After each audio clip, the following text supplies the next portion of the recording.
Albert Einstein, a name that echoes through history as a symbol of genius. But behind the physics and the fame lies a story few ever hear. One where power knocked on his door and he said no.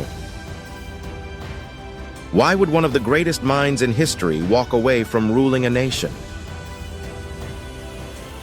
Let's go back. November 1952.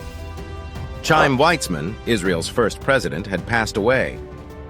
The young nation was searching for a new moral compass, and to many there was only one man wise enough to lead: Albert Einstein. The Israeli government reached out. To them, Einstein wasn't just a scientist. He was a symbol, a global Jew, a survivor of Nazi Germany, a man who had escaped Hitler's terror and stood for peace and truth. Chaim Weizmann himself once called Einstein the greatest Jew alive. And so, on November 17, 1952, an official letter was sent from the Israeli embassy. Inside was a stunning offer. Albert Einstein was invited to become the president of Israel. Can you imagine that? The man behind E=MC2, now potentially a head of state? The letter even promised he could continue his scientific work. Abba Eban, Israel's diplomat to the U.S., assured him, "You will have complete freedom to pursue your scientific endeavors." But Einstein was 73 years old. He had seen the horrors of war. He had fled tyranny. He believed deeply in the Jewish people and their future. In 1929, he wrote something powerful in the Manchester Guardian. Zionism springs from an even deeper motive than Jewish suffering. It is rooted in a Jewish spiritual tradition, whose maintenance and development are for Jews the basis of their continued existence as a community. Einstein helped found the Hebrew University of Jerusalem.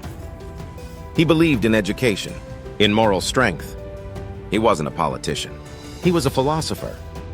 So what did he do with the offer? He declined, graciously, with humility. In his response, he wrote, "All my life I have dealt with objective matters. I lack the natural aptitude and experience to deal properly with people and to exercise official functions." Imagine that. A world-famous icon turning down one of the most prestigious roles imaginable. Not for fear, not for pride, but for honesty. He feared that accepting would be a disservice, not to himself, but to the people of Israel. He didn't want power. He wanted truth. He didn't want to lead a nation. He wanted to lead thought. And he closed his letter with deep emotion. He hoped his refusal would not damage his connection to the Jewish people. A connection he described as my strongest human bond. For those who chase titles, Einstein is a mystery. But for those who value purpose, his refusal reveals everything. He knew who he was, and more importantly, who he wasn't. A physicist, a rebel, a man of deep spiritual conviction, who walked away from presidency to remain true to his soul. This is the legacy Albert Einstein chose. Not one of control, but of conscience.